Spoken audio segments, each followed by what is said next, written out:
What's up? Welcome back to my YouTube channel. This is your quiz Owel Jao. For today's episode guys ay nandito tayo ngayon sa may Souq Waqif. At ayan, nasa likod ko yung pinaka-mosque na Souq Waqif. Ngayon guys, meron tayong pupuntahan dito ngayon. Tuturo ko sa inyo saan nabibili mga murang relo rito na talaga namang legit, branded, ang original na mga relo. Samahan nyo ako. Well, kung bago ka lang dito sa channel ko, please subscribe to my channel Owel Jao. Like and share nyo na rin po yung TV natin para sa mas marami pang video na kagaya nito. Tara, punta na natin yung relo.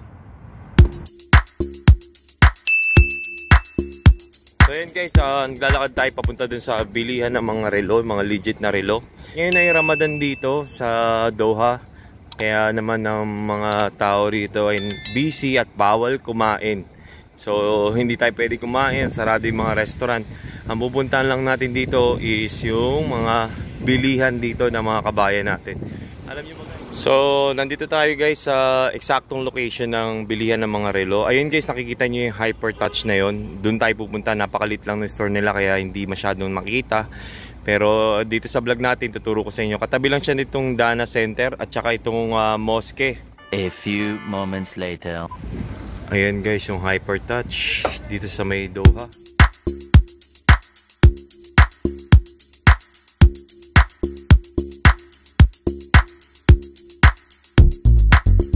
Sa bilihan ng relo, yan guys, oh. Binibilihan ko lagi dito ng mga relo. Ayan, original. Ayan, oh. So yan guys, ito yung mga G-Shock nila. Yung halaga ng G-Shock dito is, how much is your G-Shock? For 350? 250. Okay. 250, 300, merong 400 reals. So, i-times nyo na lang yun sa 15.28 reals. Yun yung presyo. Yung mga model ng mga G-Shock nila dito. Alam nyo guys, dito talaga ako bumibili ng mga G-Shock. Dahil original talaga yung mga G-Shock nila dito.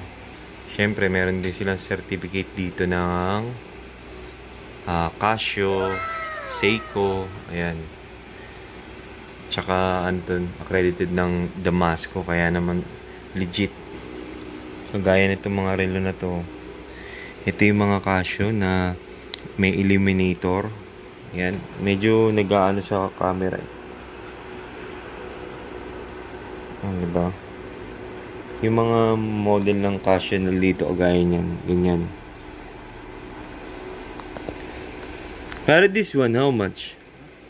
This one? 80? Oh, imagine nyo, 80 na lang to, 80 reals. May discount pa to pag binili. Salagang 80 reals to. Ayan. Ito din, 80, 10-year battery life na to. Water resistant illuminator. Ito yung mga dating model, pero kita nyo naman, 80 na lang yan, guys. Mga legit naman sila ng design para sa akin. Ayan, 80. Kung magkano yung tatawad ko, yun yung bibigay. Pero 80 ang presyo nito guys. Mura na to. Guys, meron din sila mga pambabae rito. Papakita ko sa inyo dahil last time puro panlalaki. Ayan o, Casio yung design nya. Gold plated to. Tapos meron din silver. Ito maganda to oh. This one pare, how much? This one 80. Oh, 80 rin. 80 yung halaga niya. Halos dito 80 lang. 100 real. Tapos pwede mo siyang tawaran. May 80. So yun yung mga pambata din nila oh. Tayo nyo naman guys oh. Ayan. Ito dati naalala ko talagang nauso yung mga ganitong relo oh. Nasa 80 real. Kayang-kaya pa natin makuha to ng 50 real na lang. Imagine nyo guys. Ayun nga guys, sa dami ng mga relo dito na Casio ay makakapamili talaga kayo dahil bukod sa mga Casio na to, meron din sila mga couples watch dito na binibenta. At kung magtatanong kayo kung legit ba to, legit siya guys dahil may certificate sila ng Casio, Seiko at mga G-Shock. Ito, nauuso rin yung mga ganitong laro. Tapos meron din sila nito. Dito naman tayo sa mga panlalaki. Ito yung mga panlalaki nilang design.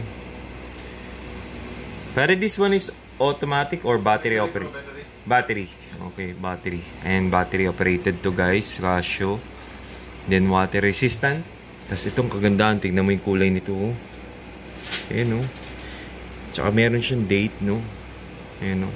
Example na lang itong mga relo na to. Ito yung mga relo na stainless steel at hindi siya nangangalawa or nagtatarnish kaya tatagal siya. How much is this one? This one? This one more, 200, 225. 200 to 25, 300 reals. Yung mga nakadisplay nilang mga relo dito ay mabilis din maubos kasi marami mga kabayan natin ang pumupunta rito at bumibili na dinadala nila sa Pilipinas at pinangre-regalo. At ito na nga yung mga design na gold na talagang paborito ng mga kabayan dito bilihin dahil napakaganda niya at saka attractive siya kapag sinuot mo siya. Napapaisip tuloy ako kung talagang bibili ako dahil gusto kong bumili pang regalo sa Pilipinas dahil malapit na tayong umuwi sa Pilipinas. So nag-iisip ako kung anong klase ng relo ang bibilin ko dahil mura na nga siya at ang kagandahan ito, may brand siya na Casio ang tatak. Itong mga shop na to ang tinuturo ko sa inyo sa vlog dahil dito madalas pumupunta yung mga kabayan natin. Isa na tong Hypertouch. Ito yung bilihan talaga since 2016 pa ako nandito at tumitingin ng mga relo at talagang mura siya. Thank you. Ayan o, pinagbigyan tayo buksan yung kanilang estante. Ayan guys, ang ganda nito oh. Alam mo, the best na itong ganito. Nasa 200 to. 3,000 siguro. Pwede pa natin matawaran to. Siguro mga na kaya natin itong tawaran ng mga 2K lang. 2K or 1.5. Depende. Ang ganda ng ano yan, no? Pinaka-built niya. Tinan mo. Casio yan, no?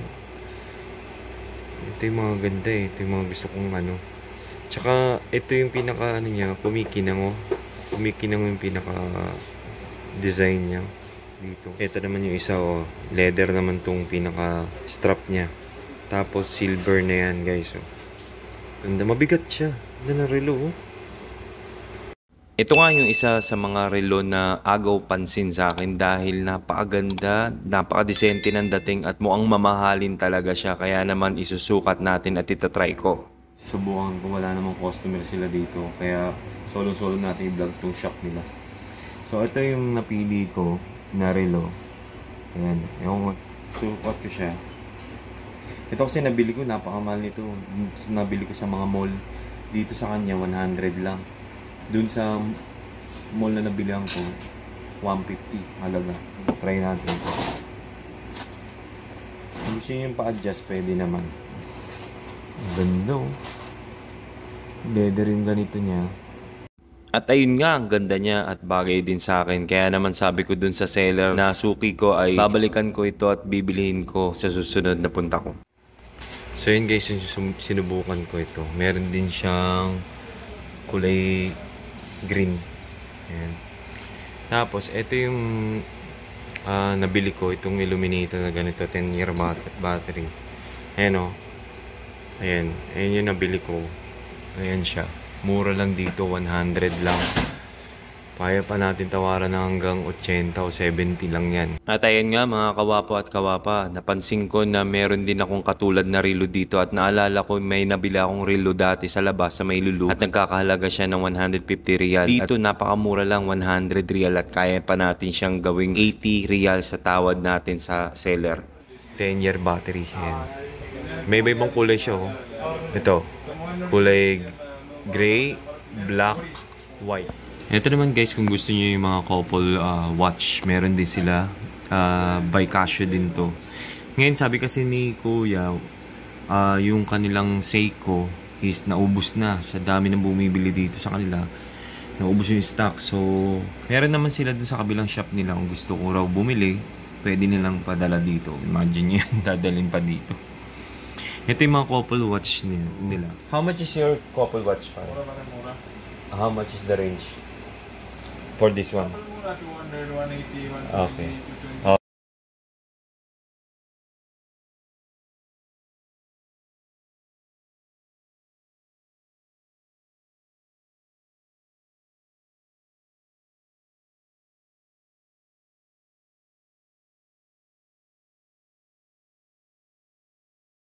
Ang tip ko lang sa inyo, pag pupunta kayo dito, yung mga taga Doha, lalo na, yung mga kabayan natin gustong bumili. Kung gusto nyo bumili dito, kailangan may cash na kayong dala para pagka nagkatawaran is may bigay agad sa inyo. Yes. Ito, ganda oh. So yun guys, ito yung mga product nila dito. Napakamura ng mga kabayan natin. Dito lang yan sa may Hyper Touch, dito sa may Sukwakip. Ayun yung mag-a-assist sa inyo si Kuya, napakabait niya. Nagtatagalog din niya, marunong silang mga Tagalog. Kaya naman na yan, maliit lang yung shop nila pero ang dami nito guys. Makapamili ko. Ito pa yung ibang design ng G-Shock nila. Ganyan. Ito yung naglalaro sa mga 300 to 500 reals. Pero may tawad pa yun guys ha. Lahat dito ng mga item nila dito na relo mayroon pang discount. Ayan, located lang yan dito sa may Sukwakip mismo. Yan, tapat ng mosque. Ayan. Yun guys, eto naman yung mga edifice nila na napakaganda rin guys. At murang-mura na to dahil ito ay gawa ng Casio din. At pwede rin tong i-link sa inyong mga smartphone. Kaya ang ganda nito guys. At ayun na nga, nakita ko to dito sa may labas ng kanilang istante. At susubukan natin na tanungin kung magkano yung mga presyo nitong edifice na to. Dahil iba-ibang design siya. 250, 300, 350 to 400. Ang mura na. So yun guys, from 3,500 hanggang 6,500 pesos ang presyo nito. Naka-lowest nila dito 250 reals. Ang mura na nun guys. Ganito. So yun guys, that's all for now dito sa vlog natin dito sa may Hyper Touch. Located lang yan dito sa may Sukwakip. Maraming salamat sa inyo sa panonood sa akin channel. At please subscribe to my channel Owel Jao. Like and share nyo na rin po yung vlog natin. Mula dito sa Sukwakip, this is your Chris Owel Jao. God bless guys, bye bye.